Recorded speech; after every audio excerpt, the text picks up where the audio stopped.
The problem this evening is one which I hope that most of you will never be directly involved with. For during many years in which I have been a kind of last resort for troubled people, I've had much too frequent contact with this situation, and I think it's only fair that it should be reported and recorded and preserved for those who need it or have a mind to accept it. We all know that the human being is at great disadvantage in the presence of a mystery. We are able to handle the everyday occurrences with a certain amount of skill because we honestly believe that the adversaries that we face are known to us. We can measure our skill against theirs, and if need arises, we can run away and continue the struggle at some other time. But in a mystery, we are totally disoriented. The average person cannot function too much or too often in the presence of intangible factors. Even a little mystery arising in a family can prove to be most disorienting. Secrets are dangerous things because we have no way of fighting them. We have very little way of fighting gossips and poisoned pens and anonymous letters. They all involve certain elements of mystery. Things are intangible. We cannot face them and have it out. From the earliest time, man had more courage in the day than he had in the night. Even when he had his own private cave, this cave was a lot safer as far as he was concerned in the daylight than it was in darkness.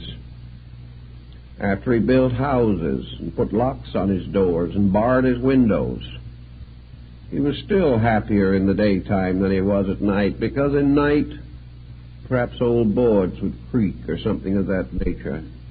Man became afraid again. In our modern scientific life, man is afraid once more because he is afraid of formulas which he cannot understand. He is afraid of tremendous energies which he cannot cope with. They are all mysteries to him. We are a little bit afraid of the minds of other people. We do not know what they are thinking about.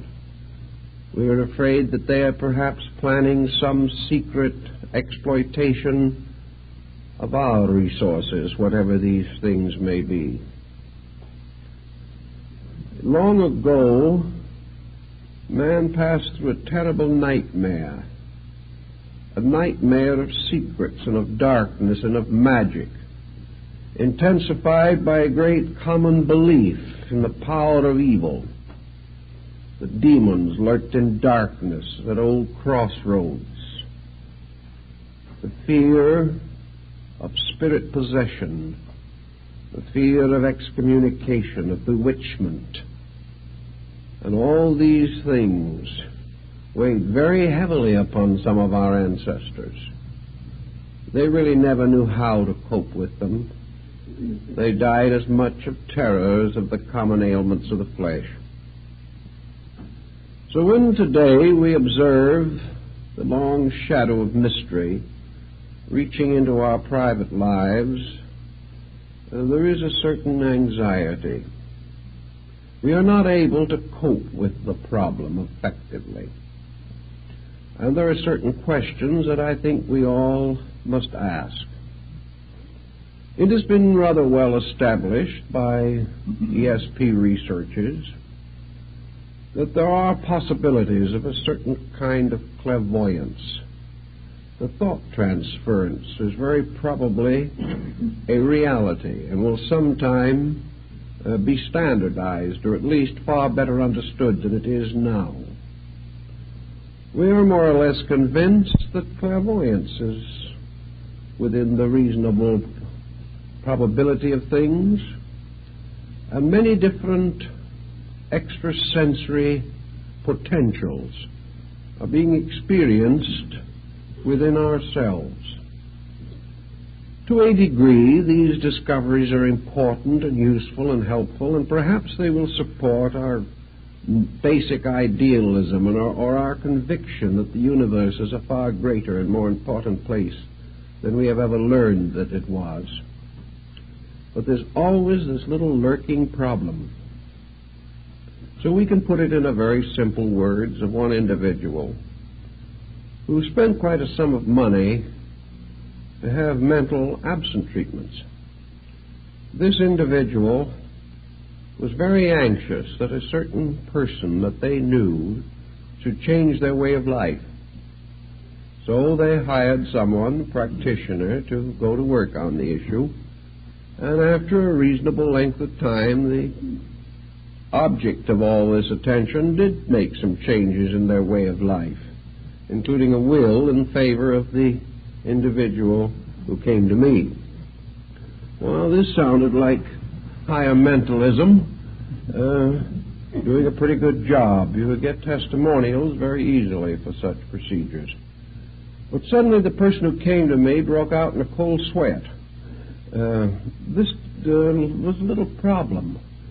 If they could change another individual and get a will in their favor, was it possible that some other individual could change them? While we were out mentally dominating somebody else, could it be that somebody else was trying to mentally dominate us?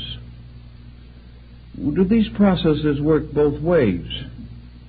If it is possible for us to send our thoughts to change the life of someone else, could someone else send their thought and change our lives? If we want to make someone else do something they do not want to do, can they return the favor in kind?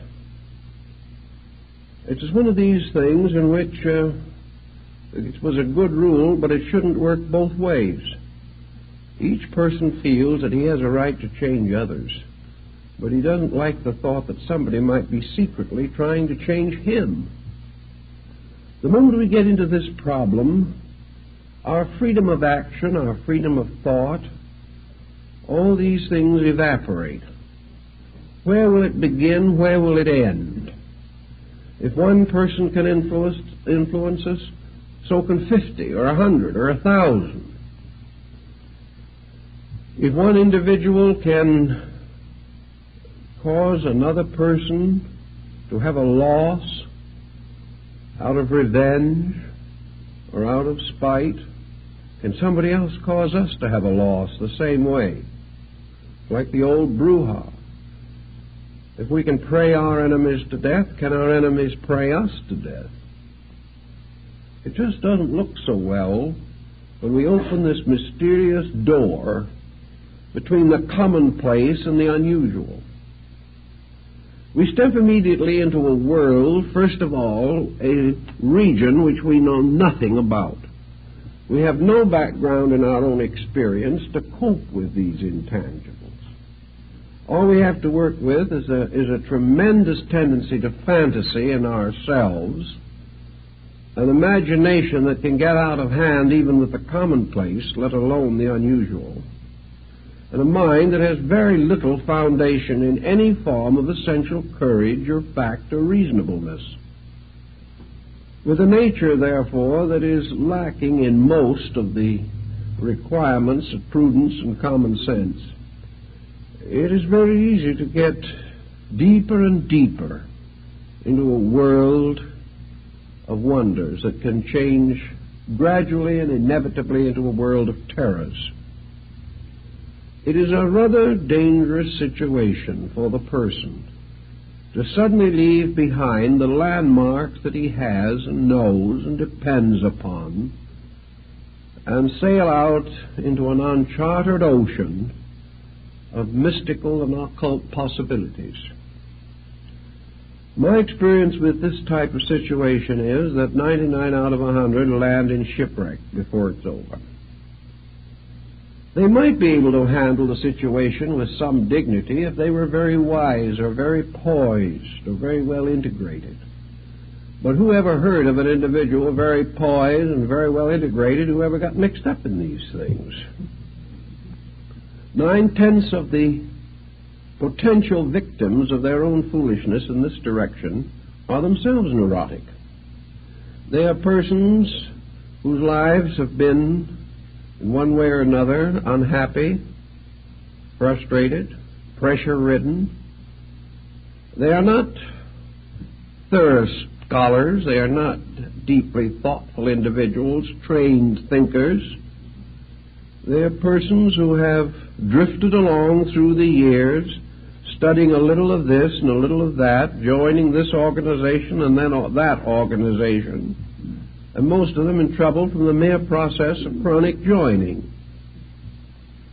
So many of these organizations threaten their members that if the member leaves for any reason, some dark and mysterious curse will fall upon them.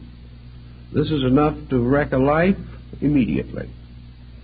The individual living in the 20th century still has the old primordial instinct to be afraid of curses and afraid of the evil thoughts of others. And the moment we give these evil thoughts a large place in our own thinking, we can begin to feel these thoughts moving in on us. Our lives can become haunted by the mere fears that arise from negative speculations about the unknown. If these speculations didn't rise as the result of certain interest in metaphysical matters, the individual would probably immediately consider the possibility that he's mentally ill. But if this is part of some strange mystical procedure, he doesn't think of himself as ill at all. He thinks of himself as illuminated. He thinks of himself as having reached new dimensions of consciousness. But then these new dimensions of consciousness begin to go to work on him. And before it's over, we realize that he has simply used this strange unknown as a catalyst for his own neurosis. So we can't too strongly recommend that persons be extremely cautious in trying to explore areas where their knowledge is simply insufficient. Now, knowledge in itself is a very good thing. We should know about everything, even things we do not really agree with, or even things we do not want to believe. We should know about them. We should never assume for a moment that ignorance is an asset. There's a great deal of difference, however, between understanding the theories and practices of certain beliefs and the effort to dabble with them ourselves. There is no reason why we shouldn't understand the theories behind transcendentalism if it intrigues us. But there are many reasons why we shouldn't dabble with it. Especially this is true where we actually haven't even any very solid groundwork in theory. It's one thing, perhaps, to make some modest experimentation after 20 years of careful study, in which we really have done our own study, not simply taken somebody else's word for it, and read a few ancient books or modern reprints. But to approach these things haphazardly, in a strange, childlike faith that somehow we are going to be protected from our own foolishness, this simply does not pay off, except in terms of tragedy. Now, one thing that's not too important at this stage of our thinking is whether all this weird and wonderful world is a reality or simply a psychological condition within ourselves. Whether all this magic is a psychic phenomena or a psychological phenomena is not perhaps so important at this point. Regardless of which it is, it has the same effect on us. And when we add to this a certain amount of coincidence, a certain amount of inevitable fortuity, we can build up a pretty strong case for things that can be very difficult if we're not careful. For example, we know that the average person who doesn't feel well will likely enough feel better tomorrow. A very large percentage of symptoms, as every doctor knows, are not very valid. That's one of the reasons why maybe a couple of aspirin tablets or something of that kind will permanently remove aggravating symptoms which have no real essential foundation in a true bodily condition or warning. A little fatigue perhaps, a little eye strain, a little tension, and we have a headache. We relax and the headache takes care of itself. It simply disappears. Now, in the same way, for hundreds of years, medicine made use of the bread pill and other simple formulas, the purpose of which was simply to cause the patient to believe that he had been given important medications, and the patient, completely relieved of his anxiety, got well. He didn't really need any medication at all. This is also the reason why so many patent devices during the middle of the last century were so successful, like the magnetic horse blanket and things of this nature. This magnetic blanket had absolutely no magnetism whatever associated with it, but thousands of people reported amazing and miraculous cures. They also announced tremendous results from various herb concoctions and swamp root preparations, the only medicinal element being alcohol. But naturally it gave a certain note of encouragement, especially if the doses were large and frequent. The individual, therefore, if left to his own devices, will very often feel better, at least temporarily. But if an individual who has nothing wrong with him except perhaps a little anxiety mechanism feels that he is being treated for this, that some other person is sending him powerful vibrations, he gets feeling better very quickly, just like he used to get feeling better on Peruna. There was a certain parallel here. And we come finally to really believe that people are doing a lot of these things for us or to us when we're really doing them to or for ourselves. But coincidence also comes in, plays quite a part in some of these things. I've seen it. And in a little while, we come to the conclusion that thoughts are very vital things, that we only have to send a few thoughts around, and the whole face of common sense is altered. This goes on for a time. What ends is finally the individual becomes seriously ill with something, and perhaps by neglecting it, in the hope of some other form of magical cure, reaches a point where he cannot be saved at all. These things have their mysterious negative factors that we have to watch for constantly. Because faith is a wonderful thing, but when it's put in the wrong place and the wrong things are believed in, it can be very costly in terms of health and happiness in life. One of the simplest examples of what might be termed magic that man has used from the very earliest time is prayer. Now, prayer can be a very wonderful thing for the human being. It has a tremendous potential for good. And yet so few of us can use prayer unselfishly. It is so hard for us to really be sincere, even in this.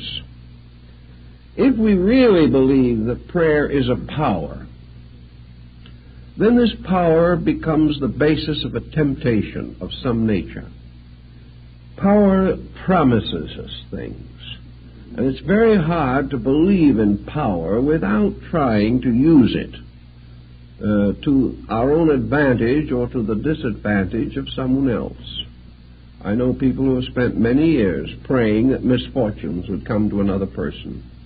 How we can do a thing like this in the name of God is difficult to understand, but it happens every day. We also have a great number of prayers in which the individual is asking God to take care of things he should be taking care of himself, not waiting for the infinite to step in and correct a commonplace situation that we should all be able to handle.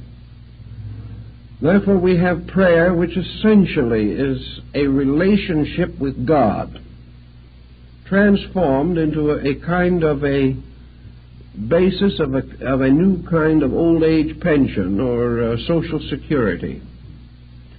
Prayer becomes the basis of the gratification of very commonplace desires. We don't realize we're misusing it. We have the best intentions in the world. But when we start to pray that somebody else is going to let us foreclose a mortgage on them, we're in dangerous ground. We're in very dangerous ground. And when someone stands up and testifies that as a result of prayer they've doubled their income, there's just a little doubt as to whether this is what prayer was intended for. Whether we really have a right to assume that some spiritual force in nature, a force which has as its primary concern the achievement of ultimates, the great infinite patterns of things, should be supplicated every time we have a headache or every time we have an appetite or a desire which we feel needs gratification. This type of use seems to lead us away from the essential integrity of life.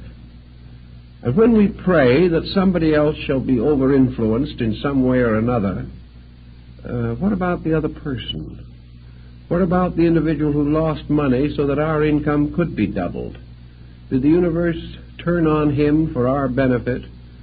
Was our prayer a means of dishonestly acquiring that which did not belong to us?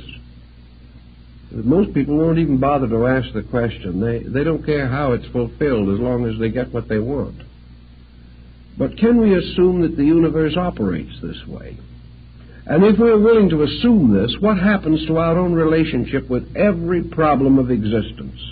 The moment we take the honesty out of the universe anywhere, we take it out everywhere. Either there are principles and rules in this world or there are not. And if there are rules, we cannot break them, and we shouldn't try. And if there are no rules, then our entire ethical life collapses and we have no hope or no reasonable expectation of any kind of good end or constructive purpose in our own existence. The old Greeks brought this question under consideration, and one of them asked Pythagoras how a man should pray. The old Greek replied, never pray for anything. Don't pray for the fulfillment of any desire, because if you pray hard enough, your desire may be fulfilled and may be the destruction of you.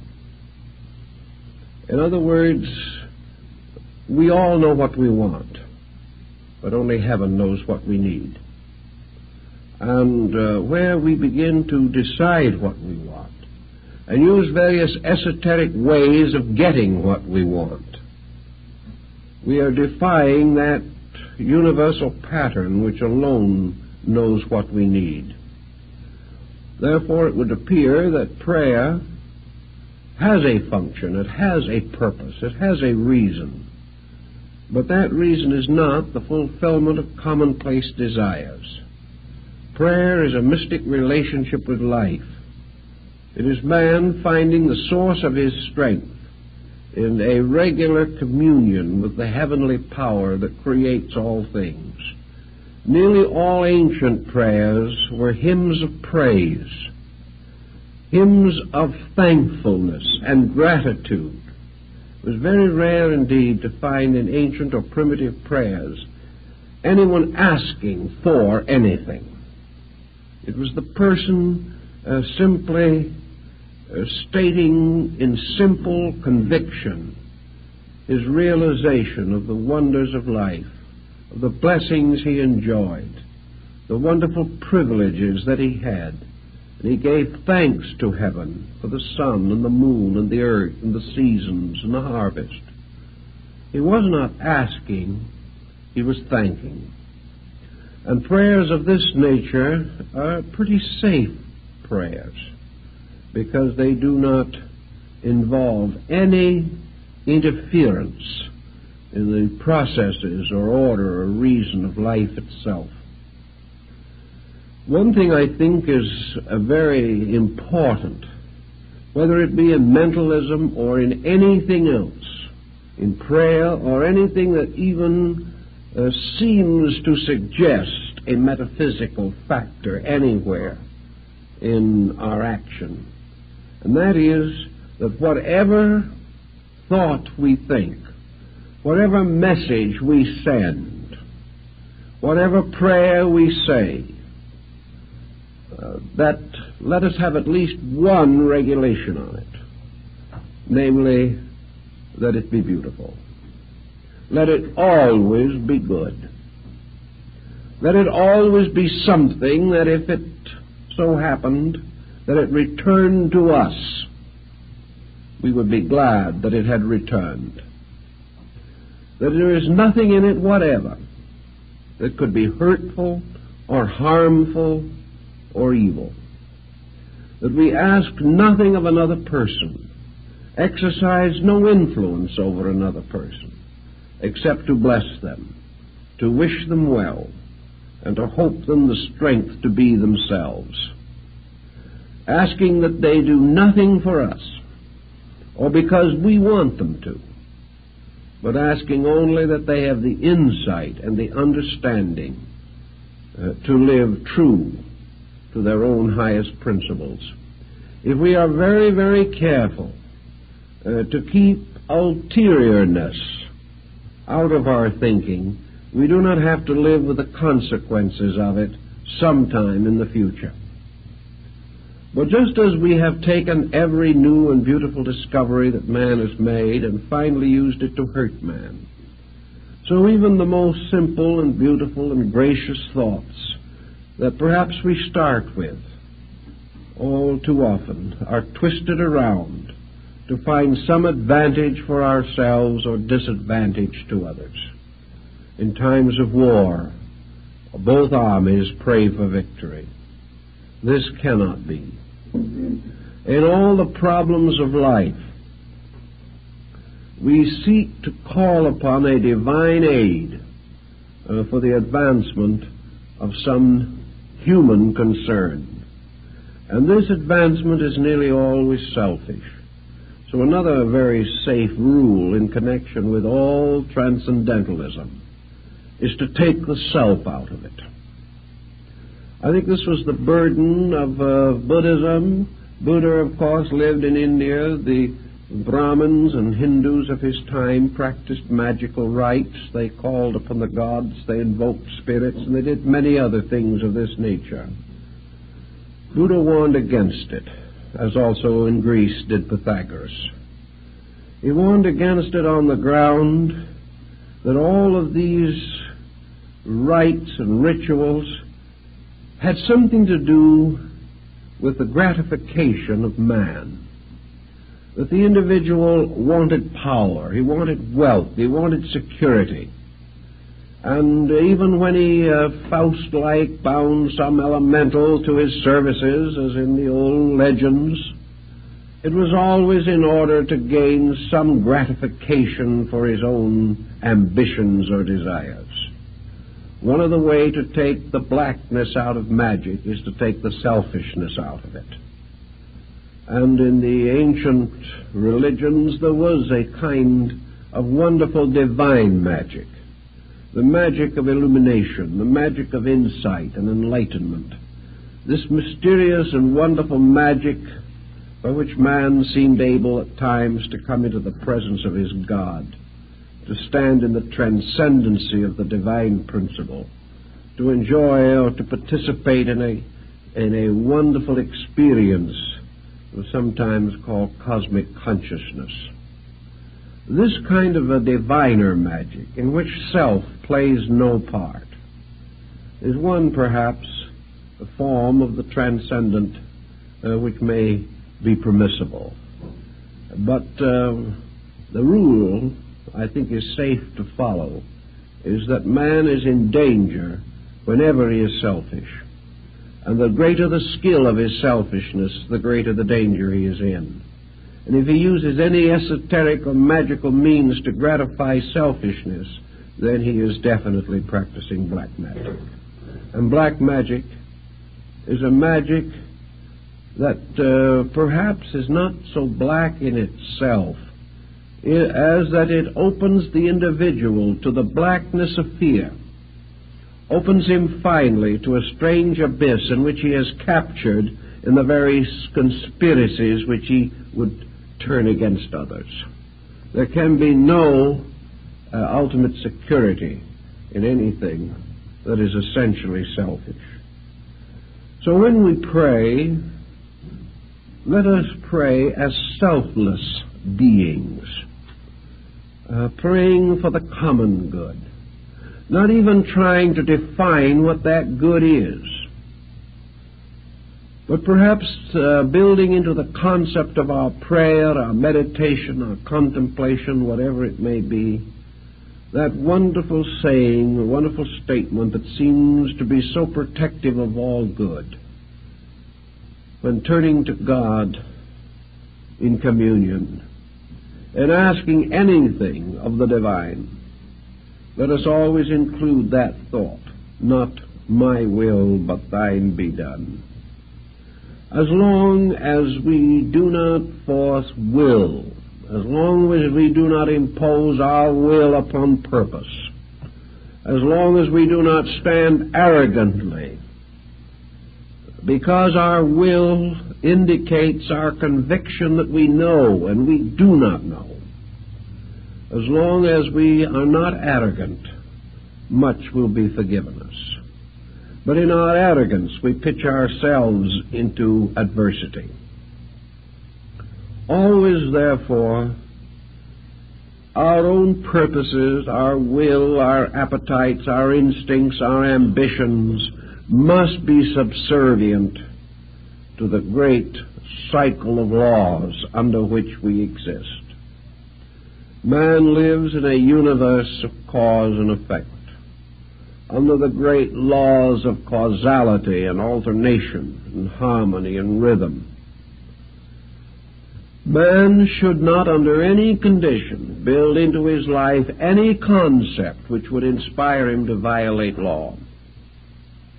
He should not set himself against natural law. He should ask for nothing that he is not able to earn. And he should in no way attempt to force any condition in nature by which he attempts to evade that which is his natural and proper destiny. If man must pray for something, as Buddha points out, let him pray for enlightenment. Let him pray that the only desire that is desirable is the desire for truth itself. Not the truth we want, but the truth that is. Not the truth we prattle about day by day, but the truth of those infinite principles which we can only dimly comprehend. We may not know what the truth is of a situation, but we have the right to inwardly pray that that truth shall reveal itself according to its own purposes, whether those purposes help us or not, whether they fulfill any desire of ours or perhaps go entirely contrary to our wishes. The thing is, what is the truth? And whatever that truth is, with that we must live. And we must hope that in the face of truth we will have the courage to live according to it, and not according to any compromise that may arise in our own nature. From the dawn of our history, men have struggled to dominate each other, to take away the works and profits of other men. They have conquered nations and spoiled and pillaged the earth. Everywhere the individual tries to use strength to dominate the lives of others, by means of strength, by intimidation, by fear, by outnumbering or outwitting, the individual has tried to deprive others of their natural rights. Out of this procedure has come the entire tragedy of civilization, a tragedy which continues today as it has from the beginning. And we cannot assume that any mysterious power which man may develop shall be considered as different from any material power by which an individual seeks to gain advantage over another. There is no difference except, perhaps, in the detailed construction of the instrument.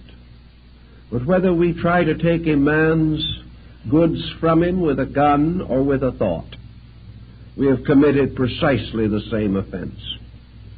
Whenever we try to over-influence him, we are doing the same thing that we would in any action or procedure in which we lure another person into an unfavorable situation in order to cheat him, betray him, or deprive him of something.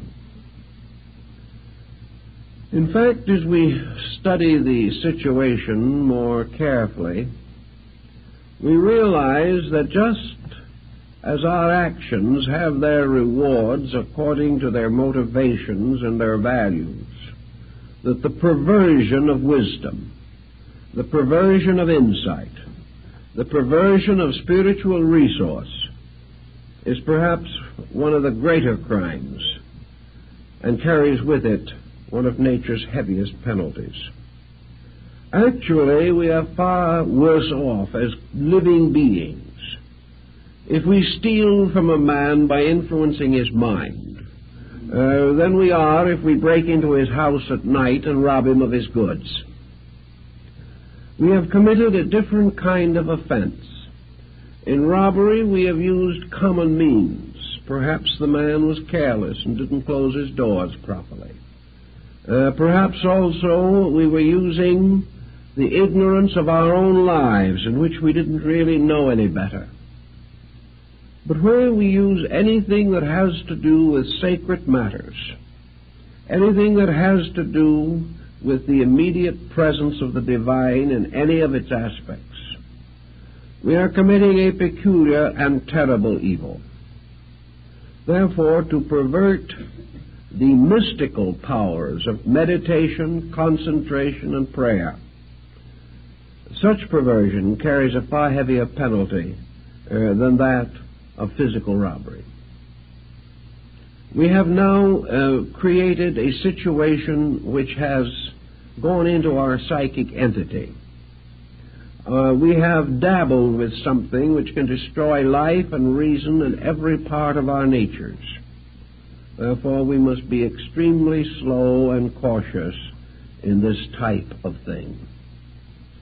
Now, we don't want to spend our entire time pointing out all of these mistakes that people can make, because there are other phases of this situation, and we have to stop to consider the individuals who get into trouble who are absolutely sincere. Many cases that come along relating to psychic problems have not really their origin in any instinct to malpractice. They have many times their origin in the individual's desperate desire to grow. He assumes that growth means for him solution of something. He does have the one weak spot, the heel of Achilles, which has made it possible for him to get into trouble. In his desire to grow, he is usually looking for some kind of a shortcut. He is looking for some kind of a mysterious key that will open for him an understanding or insight otherwise not available. So he is really seeking just a little bit selfishly, and just a teeny-weeny bit dishonestly, but he doesn't know it himself. He assumes in this case that the end justifies the means. He assumes that illumination is the end to which man is intended, and that anything that contributes toward this is good, regardless of the detailed considerations involved. So we have the individual, and it doesn't make any difference where he is or what school he belongs to. Every religious, mystical, and philosophical sect has had exactly the same difficulty from the beginning of time. Where it is the person who really believes that the esoteric truths of life are some kind of a secret, and that it is possible to find the key, buy it, steal it, beg it, borrow it, do some way to get it, and that by means of this key we can suddenly, to borrow a phrase from alchemy, unlock the shut door of the palace of the king. That there is some way, a way in which spirituality can be wonderfully augmented within the individual by some methodology. And of course, years ago, we had a deluge of methodologies. Today, they are not so frequent, but there are some pretty intensive ones still left. And people are sometimes wrong in their judgment of these groups. They misunderstand teaching that is intended well, or perhaps the teaching itself is not well stated or well integrated and does not protect the student adequately. So we have a great many people who are in trouble simply because they are trying to be better than they know how to be, and that can get you into complications. This is one of the points that I have emphasized for very, very many years, that the average person cannot handle the development or release of so-called metaphysical values or factors or forces within his own nature. He does not know when a development is legitimate and when it is not. And he does not know where some type of mystical experience begins and some type of wishful thinking leaves off. He just does not know. He cannot really tell the difference between a vision and a dream. He has no way of knowing the difference.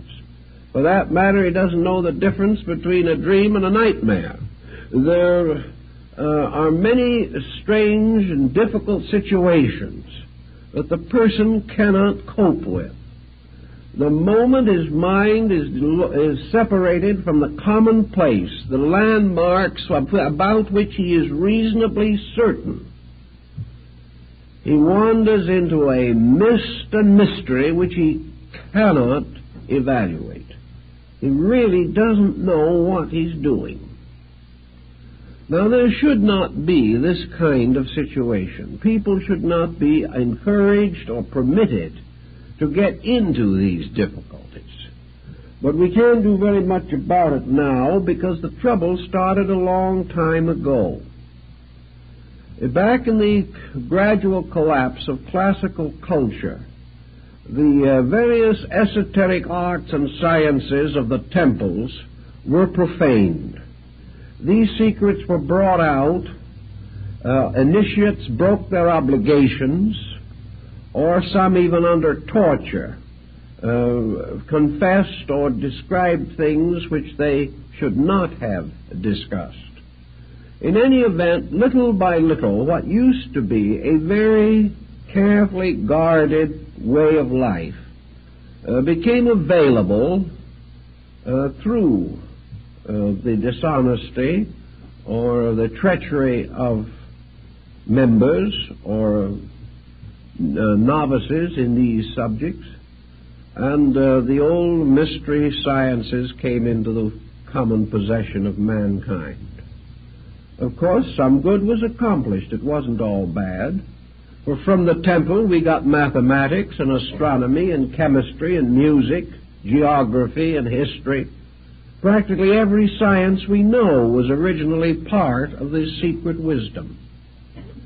Those sciences which we could turn and apply to the common advancements of mankind have helped, but because they were advanced without the obligations of the ancient temple, most of the secular branches of knowledge have become utterly corrupted, and all knowledge is now used selfishly, whereas in the older times the obligations were such that the possessors of knowledge were bound to right use. This no longer exists as a general policy, unless the person by his own high morality makes a voluntary obligation. But some of the other more secret and mysterious arts were brought out of their ancient symbolisms and from the early sanctuaries of the mysteries. Pandora's box was opened. All types of psychic and magical phenomena came to be a little better known and a little better understood than was wise. But the great over-science of which it was a part, the great dedications to the temple which once protected it, the long periods of purification and preparation which once led to the revelation of it, all of these guards and protectors were lost. And the individual was in much the same condition that we were when we discovered nuclear fission and had in our hands the greatest power that man has ever materially possessed, and practically no ethical structure to direct the use of it.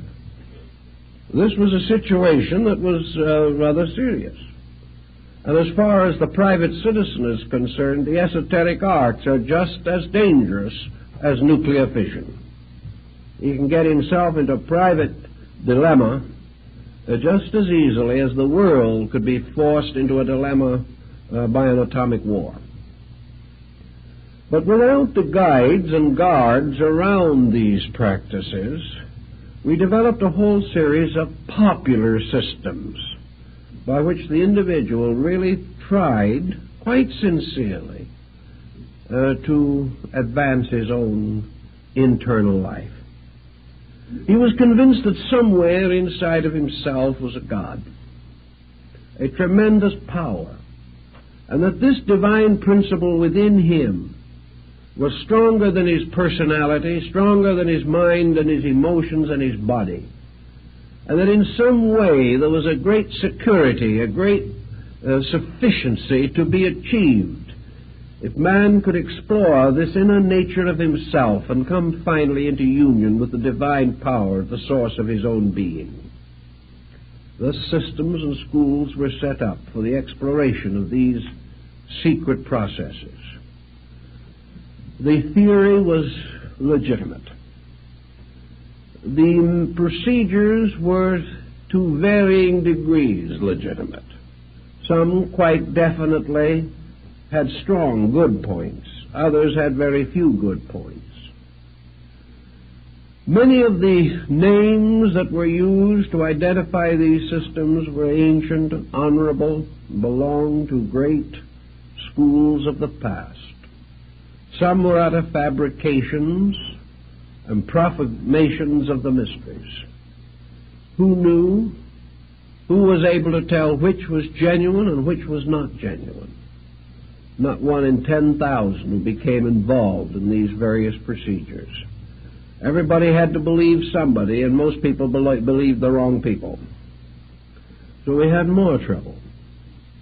Trouble because of sincerity, finally, but trouble because sincerity was not very smart, not very wise in its attitude toward these matters. Every day, whenever a new system comes along, there's somebody who jumps into it, gets himself into trouble, and gives the whole theory a bad name. Always the same problem is involved. Every great system of enlightenment the world has ever known has accepted the essential inevitability of universal law. The great disciplines of the mysteries were based upon the law of cause and effect, just as much as the most common occurrences of living. And all of the great steps and stages of the development of man's inner life, these degrees of development were the results or effects of causes, and the causes had to be right, and they had to be exact, and they had to be complete, or the effects would not be what was required or expected or hoped for. So in the whole theory of man's spiritual growth, all growth arose from the unfoldment of personal integrity. The beginning of all mystical discipline was the purification of the individual's life. Purification did not mean to imply that the individual could get nowhere unless he was spotless. Purification meant that the search for reality had to be genuine. It had to be real. It had to represent a dedication to principle. It certainly had to mean that the common difficulties which beset us have to be met and understood and fulfilled according to the workings of law. So we have today a great many people who are trying desperately to develop certain extrasensory perceptions. Most of them get in trouble. They get in trouble for many reasons. First, because they do not understand how to develop anything. They have to hope. They have to pray. They have to follow some strange, mysterious pattern and have some kind of faith that it will work. Many times, of course, they are following patterns given them by others. And here we frequently hear the wonderful accounts of the secret instructions that folks have received. And many of these instructions are appalling. They represent the most colossal ignorance and effrontery on someone's part.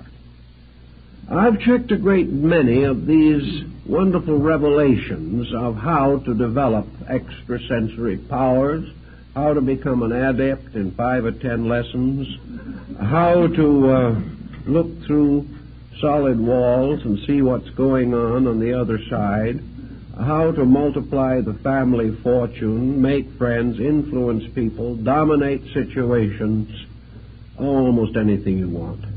But even apart from these, which some folks are a little too smart to fall for anymore, there are these mysterious procedures which are supposed to be shortcuts to the infinite, by which the individual is all the quicker and the more simply directed to some type of illumination or mystical experience.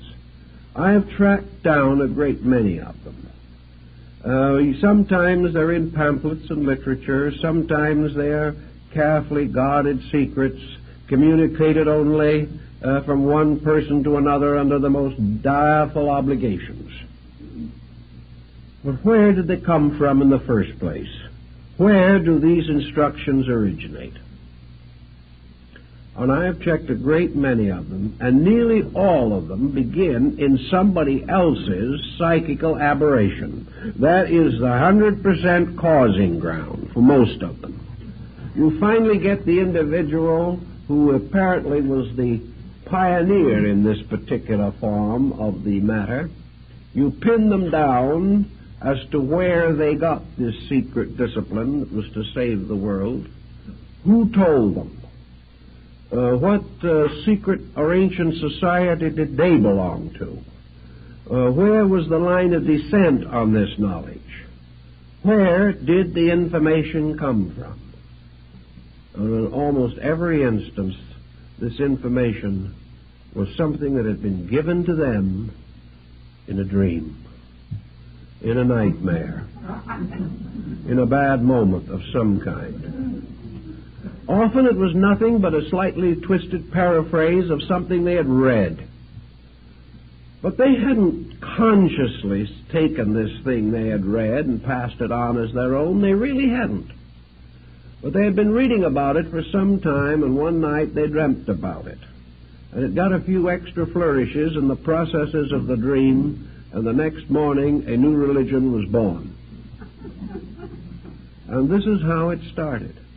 And people, quite convinced of the sincerity of the source, and the person at the beginning probably actually rather sincere.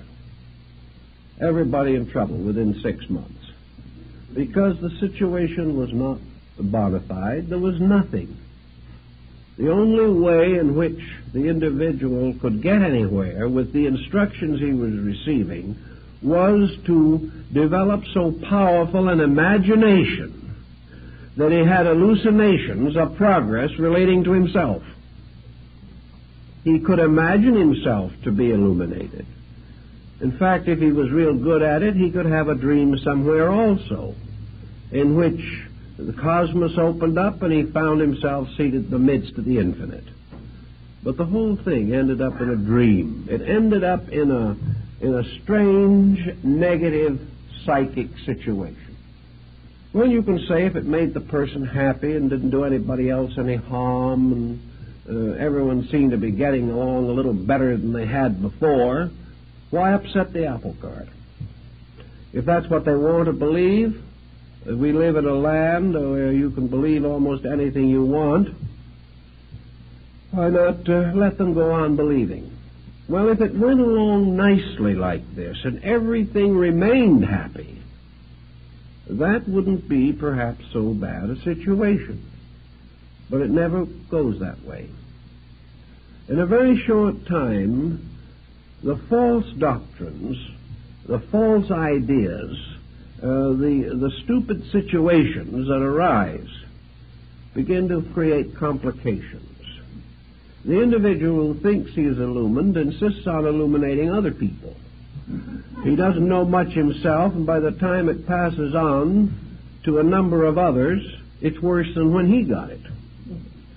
He begins to have pre-warning of various events. He frightens people to death. He has visions of what is going to happen to the universe, the political system, and the neighborhood. This becomes very complicated. And also, little by little, he becomes a metaphysical aristocrat on his own part. There is this note of infallibility about him. After he's had this a little while, he loses his family, his relatives, and his friends, who cannot put up with this concept of an infallible person who is making as many mistakes as he ever made, but isn't admitting them anymore. The individual suddenly discovers, or doesn't discover, but others discover for him, that he has stepped out of the stream of life's experience. He has new and fancy meanings for everything that happens. These meanings are no longer of any use to him in helping him to grow. As one individual told me, he said, "Why should I experience how to grow? I've already reached perfection." It's a marvelous way to feel about things. But as far as this person was concerned, they were the only one who had the slightest suspicion that they had reached perfection. This same person who was perfect was the same grand old gossip they'd ever been. This person had the same antagonisms, the same prejudices, the same fanaticisms that they had always had. Their temper was just as bad as ever. The only difference is that they had the same faults, but now they were blind to them, and this is no improvement. Or, as one individual explained to me, who had a certain rather bad dispositional problem that they had worked with for a number of years before they had become illuminated, I asked them how they were getting along with this old problem that they had been fighting with for years, and they looked at me rather scornfully and assured me that a nasty temper was one of the proofs of advancement. How foolish can you get? And they believed it. Little by little, all perspective was gone. Now, this isn't helpful. The individual keeps on going along this way until a situation arises in which they come face to face with an emergency, in which the only solution would lie in the fact they were what they thought they were, that they did possess sufficient insight and understanding to solve a major issue. When this emergency arises, the issue is not solved because they haven't what it takes to solve it. Sometimes there is a very bitter disillusionment. It's a horrible thing to suddenly wake up and realize you've been studying for 20 years something that isn't so. Very discouraging. Also, that in the moment when all these things were supposed to produce their miracles, nothing happened. There are these bitter and painful experiences. And we see that the person who starts off on one of these tangents never knows where he's going to end. Unfortunately, too many of them end with mental breakdowns. They have become so involved, so tied up, they can't possibly solve the situation. Another painful interlude that most of these persons come in contact with is the fact that they are so right and nobody else sees it. This is very unfortunate. They know that they are creatures of destiny, but the world won't accept them. Under such pressure as this, they become antisocial, turn against the world. They feel that they are being persecuted simply because they're not agreed with. This can get to be a very serious source of mental and emotional stress. Almost everything that arises from these false, basic attitudes become in turn. Almost everything that arises from these false, basic attitudes, taking the life away from the simple dignities, the simple humanities that make things valuable. If, therefore, you are not careful, you can get into trouble. Here's another general phase of the matter which also has its problems, and that is the effect upon health. We've spoken about a little about the emotional and mental stress of these situations. Now let's speak about the physical, the possible damage that is done physically as a result of some of these procedures. Nearly all metaphysical practices involve a certain amount of stress. They create various kinds of fixed tensions of one kind or another. Most forms of concentration will do this in time. The individual, whether he realizes it or not, subjects his nervous system, particularly the autonomic system, to a tremendous amount of stress. The moment the confusion is set up in our relationships with life, the nervous system begins to flutter. Because the nervous system is very close to fear, anxiety, uncertainty, unreasonable hope, and the ups and downs of 1 minute of despair and the next minute of exaltation, the individual believing everything one moment and nothing the next moment, more or less disoriented much of the time, and becoming more and more hypersensitive, more and more defensive, because he is increasingly misunderstood by everybody else. Little by little, his life becomes miserable, unhappy, unadjusted, tension-ridden, stress-torn. And in a very reasonable length of time, the physical situation begins to reveal itself. It is very hard for the person to be under fear, anxiety, or intense imagination without punishing the bodily structure too much. So these people begin to experience lack of normal body functions. Respiration may become erratic. Various forms of tachycardia may develop. Elimination may get very bad. And most of all, we have the person who develops what I have often referred to as psychic flutters. This is an ailment in itself which is almost uniquely due to psychosomatic symbolism. It is the gradual development within the personality of strange, unexplainable miseries, as we used to call them, particularly in the Deep South. They were often referred to as miseries, sometimes a little further north as agonies. But in any case, they were difficulties. Most persons who have these psychic problems report strange feelings. They report motions moving inside of them, something like nerve filaments crawling under the skin. They describe something resembling the grand symbolism of the menopause. Almost any mysterious, eccentric, uncomfortable, distressing feeling.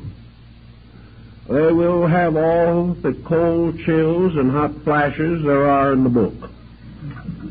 They will feel things moving up and down their spines, think their eyes are crossed, have trouble in swallowing, strange, mysterious moving migraines in various parts of the body. They will develop symptoms of arthritis one moment and of arteriosclerosis the next. They haven't any of them. But they are suffering from palpitations, fluterations, and everything you can think of. And they are sure, almost certain, that these different things all indicate the presence of some kinds of strange entities that are creeping up at them when they're not looking, scratching them when they're trying to relax, whispering unpleasant words into their ears when they're trying to sleep, tormenting their rest with dreams and visions that are not nice and not pleasant, and creating every kind of a nerve reflex that people do not enjoy. This is a very common group of symptoms. I could list hundreds of related symptoms in this area, but I think we have summed it up sufficiently to point out the general theme. To these people, all of these symptoms seem to signify the presence of some other entity, being, force, nature, or substance affecting them. Perhaps they think that some of these mysterious feelings are other people's thoughts bouncing off of them, or something. But as always, this type of thing begins to develop. I think the real answer to it is a gradual psychosomatic transference of total confusion. The individual has lost completely orientation. And perhaps if we can imagine that the nervous system under such complete psychic breakdown simply loses its own rhythms and its own orderly processes and begins to take on some similitude of the prevailing lack of organization and integration. In any event, we find that a large amount of psychic phenomena ends up with this.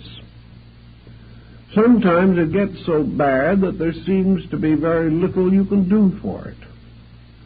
The one thing that might help you can't do in the majority of instances, and that is get the individual to change his own mental habits.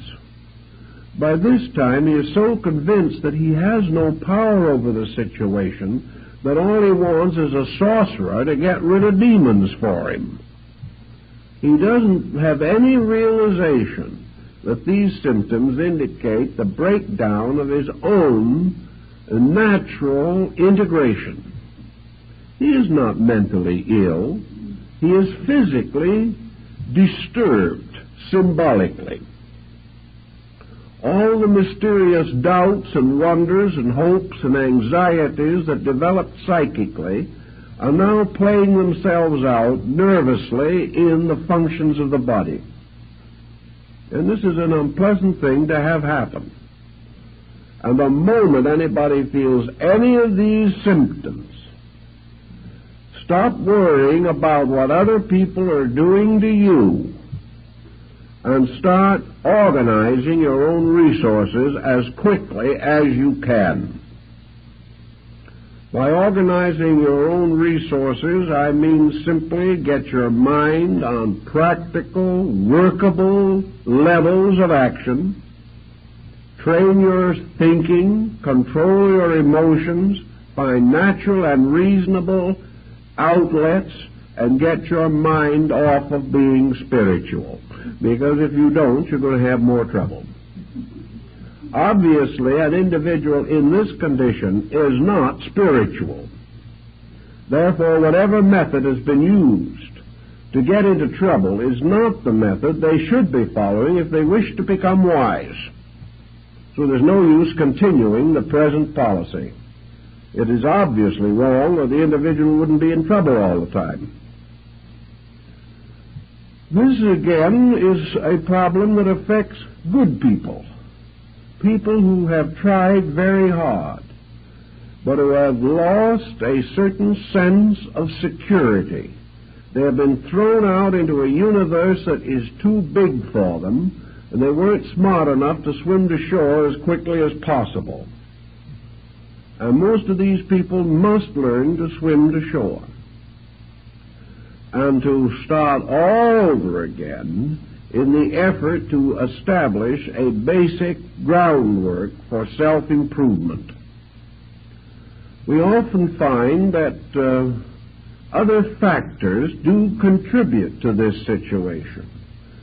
Nearly every religious organization and most people involved in them become gradually more or less unnatural in their personal ways of living.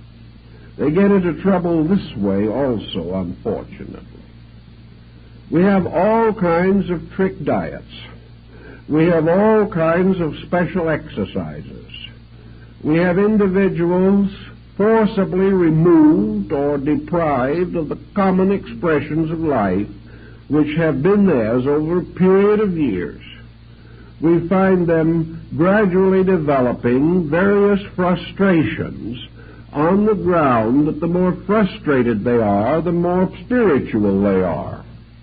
This is a good way to get good and sick quick, because the human being cannot take these inconsistent procedures without having some background for them. Now, it is true that every so often you will find a hermit or an old saint in legend, lore, or actual history, perhaps, who has gone away into the desert, into the mountains, or into the forest, and there built his hermitage, and has lived peacefully and quietly apart from the concerns of man, and has practiced his Tao or his Zen or his Yoga for half a lifetime in perfect peace and tranquility. Nothing unfortunate ever happened to him so far as we know, but sometimes we're not quite sure how far we know. But at the same time, the rumors are that he's done well. Now, this is all right. It's quite understandable. There are people like this in every human society. There are individuals who are born for the cloisters and are never happy till they go there. There are people who have always wanted to live strange lives of unselfish dedication to other people. They're really most content in some field of religious service. They have no strong attachments to worldliness. They find material living uncomfortable and unpleasant. They do not want to run away into doing nothing, so they would rather live in a dedicated service to some cause. And many of these people are very useful, and they do wonderful jobs. But they are generally useful and do well under the strong supervision of a system. And they become teachers of the young, or nurses of the sick, or guardians of the aged, or something of this nature. But they live and function, and their religious life is dedicated to rather practical, commonplace labors, which they perform in the name of their higher spiritual ideals. This, in many instances, works out very well. But to take everyone, to take people from here and there and everywhere, and impose these kind of restrictions on them, will most certainly end in psychological and probably physical disorder. These people are not so constituted that such a program is reasonable or practical for them. This is what happened in the development of Buddhism, where the southern school divided from the northern school. The southern school taught distinctly and definitely that there was only one way to achieve illumination, and that was to leave the world completely, utterly, and immediately, and never come back again. To turn from the common life to the robe, to give up every possession, to give up every attachment, to give up every worldly attitude and even every worldly responsibility, and go out with a begging bowl and one small square of cloth, and keep on wandering and meditating until consciousness or death ended the procedure. This was not, however, the Buddhism that gradually unfolded the great arts, the great cultures, the great mystics and idealists of the Mahayana system. Man gradually came to realize that somehow the great spiritual truths had to be brought within the range of his common life. It became necessary for him to think of the way of liberation for the householder, that the father and mother with children and family and business had to have their part in this great pattern of enlightenment, that it wasn't to leave everything and to depart into the unknown, but in some mysterious way to increase in grace, insight, and understanding every day, to find in the commonplace the source of enlightenment and inspiration, and also to realize that for the majority of mankind, simple idealistic devotion to principles was the wisest and best way to grow. That sometimes, if the person had the internal requisites, if he had brought forward with him from some previous life a degree of insight that called for the development of some extrasensory perception, it would come in due time of itself. And of course, in the northern Buddhist system, that was the last thing anybody asked for or expected. They did not practice their religion in the hopes that some initiation or mystical experience would occur to them. They practiced their religion because they believed that their religion was the proper way of life, that if they lived this and lived it well, and kept the law, they would fulfill their responsibility to God and themselves. The whole purpose underlying this religious philosophy was not the unfoldment of the individual primarily. It was obedience to the law, the glorification of truth by keeping its rules and principles, and keeping them unselfishly, not in hope of enlightenment, but because this was the proper labor of an enlightened human being. Under such conditions, we do know that there were mystics, and great mystics arise among these different groups. But these mystics were persons who had slowly unfolded. They had lived each step of the common life. They had grown skillful and wise in the philosophy of the doctrine. They had gone out and dedicated themselves to the service of others over long periods of time. They had gained practical insight as working with the sick and as helping to solve the problems of the burdened. They had become the counselors of rulers and the friends of princes. They had helped in the creation of good laws. They had helped to perfect arts and sciences. Many of them actually gave skills to their peoples. And Kobodaishi, who was one of the great monks of the Shingon-shu in Japan, is accredited with having given almost as many inventions to the Japanese people as Leonardo da Vinci gave to Europe. A tremendous genius in his own right. He was not a person who had simply decided to be spiritual. He had worked and labored and studied. He had lived with the wise. He made the long and at that time dangerous journey to China in order to come closer to the great seats of the doctrines. He was a master of knowledge, one of the most perfectly informed men of his time, and still regarded as one of the most enlightened men of Asia. These people grew sincerely. They gave everything they had to growth.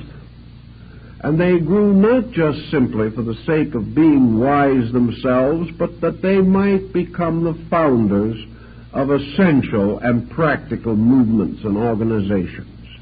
They were great mathematicians, great artists, great musicians, poets, men of literature and letters. And out of the temples and the shrines and the sanctuaries came the great arts, the great modelings and sculpturings, the casting in bronze and in silver. These people were highly skilled. They took the attitude that the more able they became in everyday labor, the more completely they were able to express their spiritual convictions. So that they worked with the law. They became better, realizing that the reward of being better is to know more. The reward of greater daily virtue is enlightenment. That there are really no tricks in this thing at all. By the time they reached the point, as in Zenshu or in the Shingon-shu or Tendai-shu, where certain esoteric disciplines were recommended or given to them by their teachers, these disciples were so well grounded in every principle of ethics, in their knowledge of the universal structure and the operations of all the laws of nature, that it would be virtually impossible for them to make a mistake. They had all the groundwork in, all the principles thoroughly established. Usually, in Zen, not much of an esoteric nature was divulged under 20 years of discipleship. And that discipleship was more rigorous than anything that we can imagine. It was constant self-analysis, the breaking down of every illusion and delusion in consciousness. And by the time the disciple was ready to go on, he had truly cleaned his own inner life. It was well disciplined and well ordered.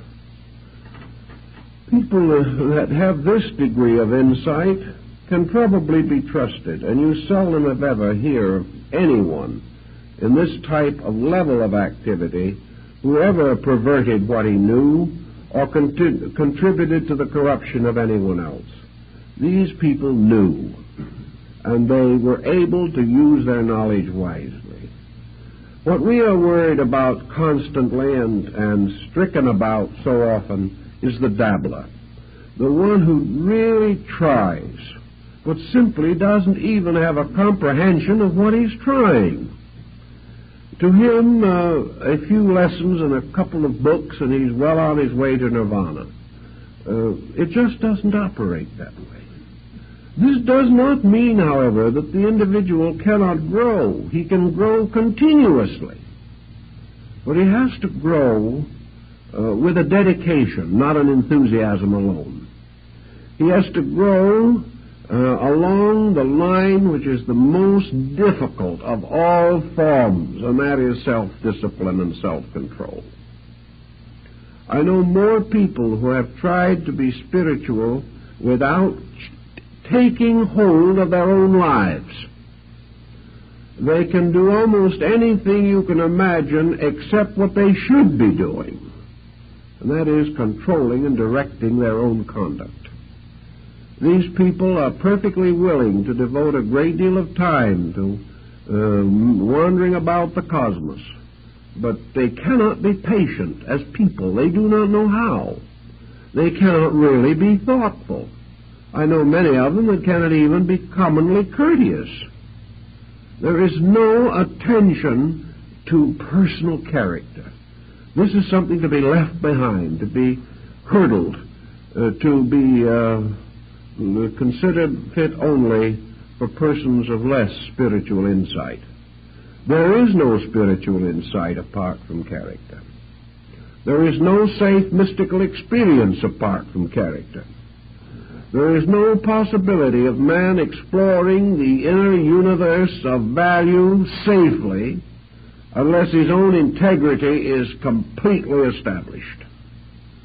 Any other course of procedure is bound to lead ultimately to difficulty. And because no one but the individual himself knows the degree of his insight, each person has to come to some way of judging these things. You cannot tell him that he isn't ready. He will keep on going around until he finds someone else who tells him he is ready. And this goes on because the person wants to believe that he's on the verge of enlightenment. He doesn't want to be told he hasn't started yet. So you can't convince people against their will. And yet, because of this peculiar type of religious thinking that has developed, people just get themselves into trouble and have no way out. And by the time they realize the degree of their trouble, the very persons who got them into the trouble can't do a thing for them. So they wander about, hoping for someone who can perform a miracle and rescue them from the dilemma into which they have gotten themselves. By this time, perhaps they do have a little experience. It will serve them in good stead in due time, but at the moment they're in a very uncomfortable state about the whole thing. So we can only profoundly warn the individual that when he starts dabbling with mysterious things, he must either have the consciousness to handle these things, or he should leave them alone. And no one who is frightened out of his wits by every psychic wind that blows is in a condition to handle the problem. No one who has to seek help is in a condition to handle it. Therefore, if this situation seems to be developing, There can be only one answer. Get out of it as quickly as you possibly can and get your feet back on the ground again. Use the simple ways. Realize that this whole problem of what you might term psychic involvement is only possible at all because basically the person is not capable of thinking with true wisdom. He isn't able to really think straight. Somewhere, weaknesses of his own have contributed to the fact that he was deceived or has deceived himself. It has to start with this. From that point on, all perspective can be lost, and the situation can just be a long, terrible hurt with no really, apparently, satisfactory explanation. But in the beginning, the person had to be foolish. And the only answer is to stop being foolish as quickly as you can. There are ways in which some damage in this area can be rescued, or the individual can be pulled out of his problem. We realize that as the problem gets worse, as the individual advances in some form of psychic persecution, which is more and more difficult for him to get off of his own mind, he is inevitably becoming neurotic. He is becoming fear-ridden. Even if he hasn't reached a degree of hallucination, it may come any moment. He is certainly actually frightened. He is living in fear. The whole thing has become a phobia. And this phobia is nursed. Fear is nursed by fear.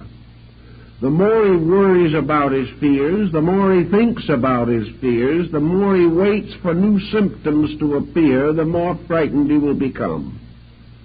And if this goes on, especially if the individual is alone, perhaps living alone, where there is very little contact with other people, too much loneliness to begin with, which may have been a contributing cause in the first place, then this person must either make a valiant break with the situation where he finds himself, or he will not get out of the difficulty.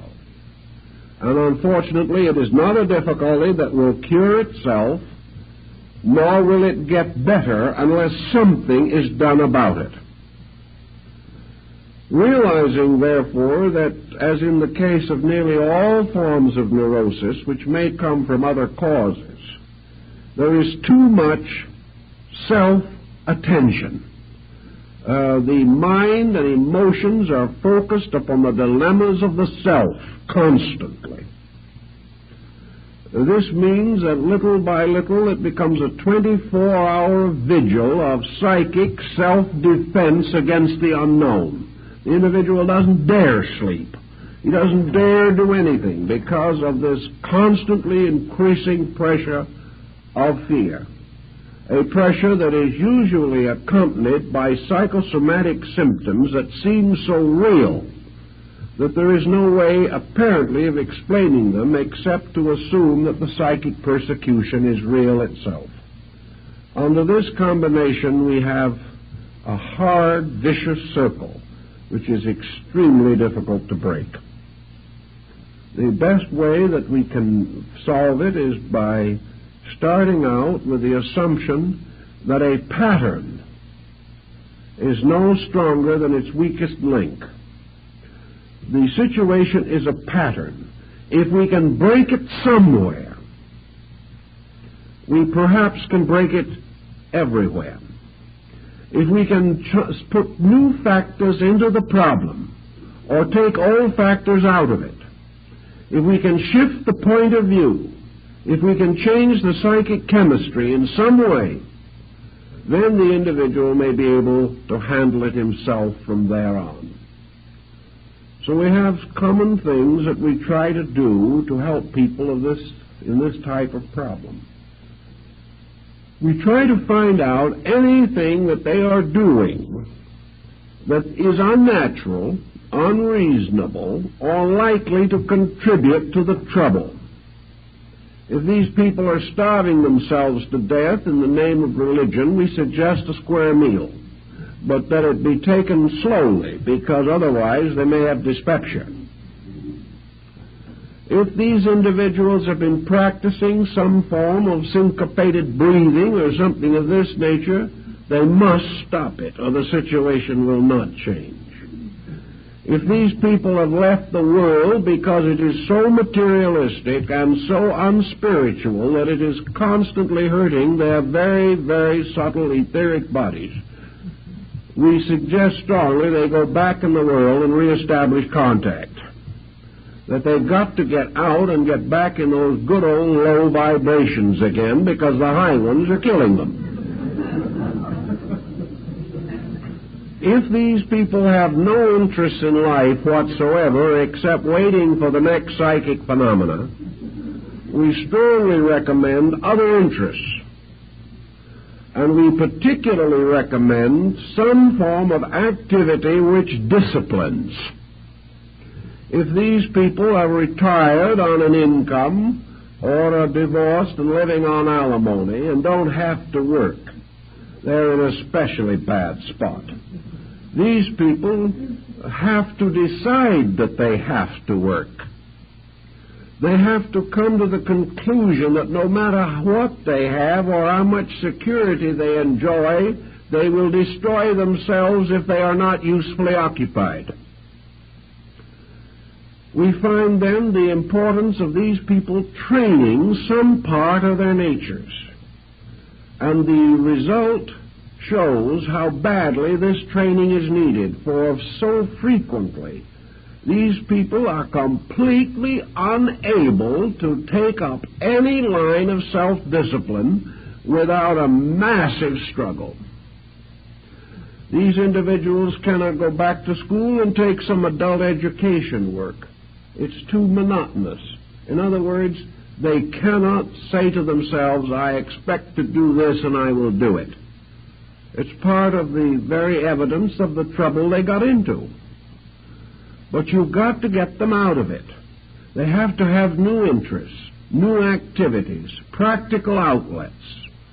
They have to take up studies. They have to discipline themselves. If you want to play the piano, you discipline yourself. If you're suffering from a bad psychological or psychic condition, if you're unable to control these vibrations that may or may not be entities, it is simply because of lack of discipline. If you will discipline yourself somewhere, it will show all over you.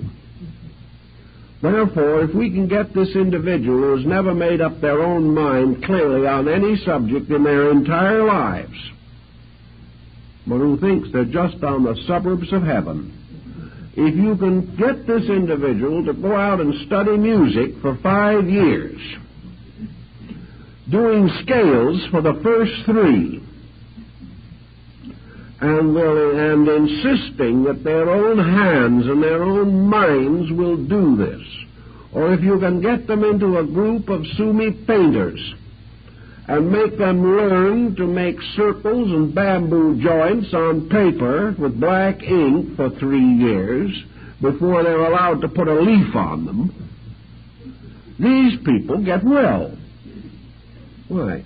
Because they have suddenly learned that they can make their minds and emotions do what is required of them. The person becomes positive. He has some accomplishment. He has some ability.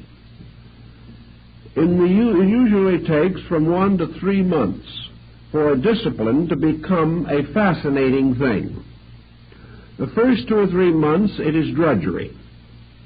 But if a person really has some qualities within his own nature, he will develop a growing interest in the new things that are of interest or value to him.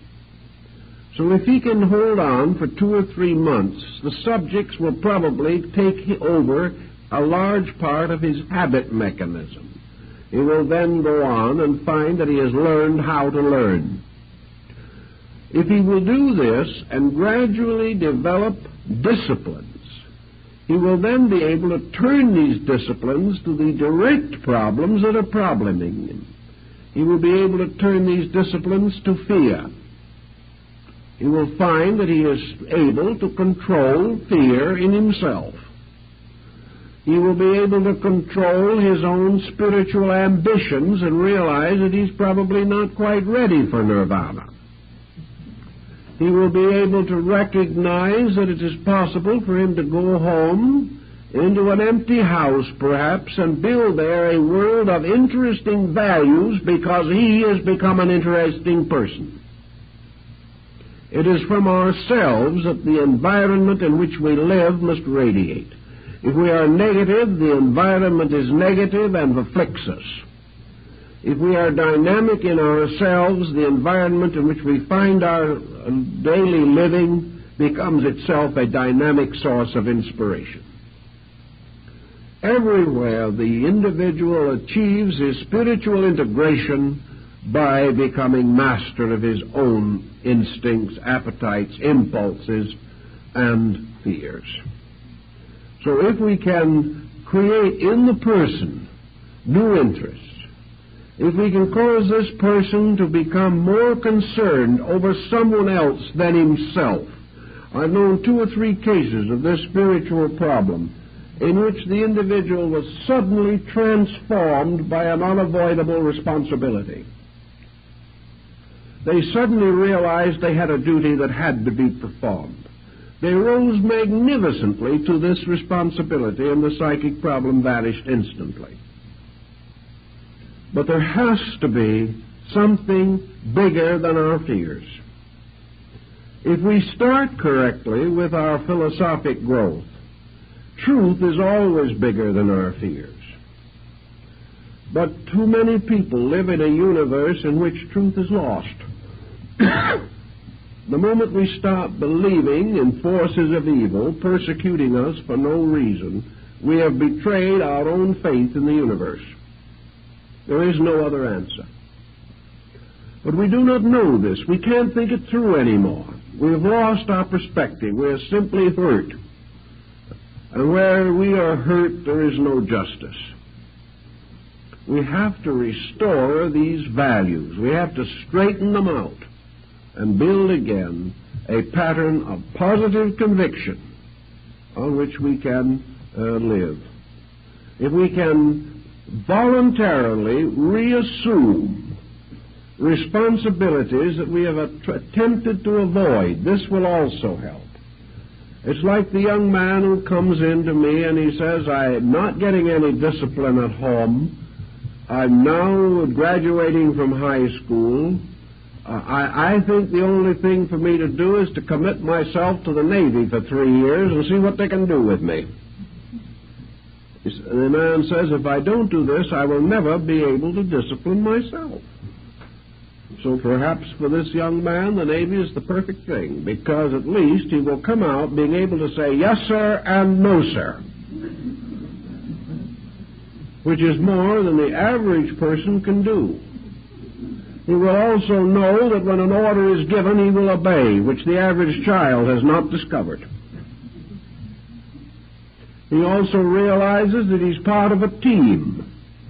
And if he betrays the team, he is pretty much of a skunk. In civilian life, we don't know this. I have known several instances where young men have done this and have come back a credit to themselves and their families, who would otherwise have been on the street and probably in delinquency from lack of discipline and direction. So where we have a person who finds himself slipping into a negative psychic condition, we have the same thing. Put yourself under discipline. I doubt if the Navy would be interested, but there are other things you can do. You can create your own discipline. And you can say to yourselves, if I fail in this, then I know for certain just how weak I am and how far I am from the thing I think I am. get these things very straight and very firm in ourselves, and we can generally defeat this psychic problem even after it settles in. But we can never defeat it by trying to use magic against magic.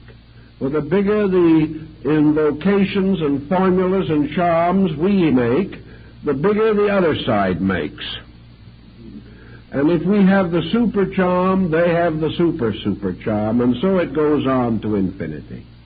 Because we are dealing with a thing so abstract, so elusive in its own proportions, that we really never know whether we have one or not. Under these conditions, the only answer is to take hold of the matter. If you're not in that kind of trouble, stay out of it. And be grateful that it has been your wonderful privilege to be able to grow without seeing things. If you are seeing things, either have your eyes attended to immediately, or begin to dig into basic systems of thinking that are going to give you a dynamic, vital, meaningful pursuit in life. And under no conditions, if you are miserable, unhappy, defeated by life, run to some form of psychic phenomena for escape, because it is escape only into misery. If you can keep these thoughts rather clearly in mind, I think you will realize why it is not good to dabble with this sort of thing. From an experimental stage, it is very foolish. It is like experimenting with poisonous serpents, or experimenting with some deadly material that is liable to explode in your face at any moment. Do not experiment. Do not play games with life. But realize that if you really want to make philosophy your journey, as Plotinus said, build a solid knowledge supporting a well-disciplined, well-integrated character. Then as you naturally grow and properly develop, any spiritual graces that you may require for your proper growth will be added unto you in due season. In this way, you won't have any trouble. Thank you very much.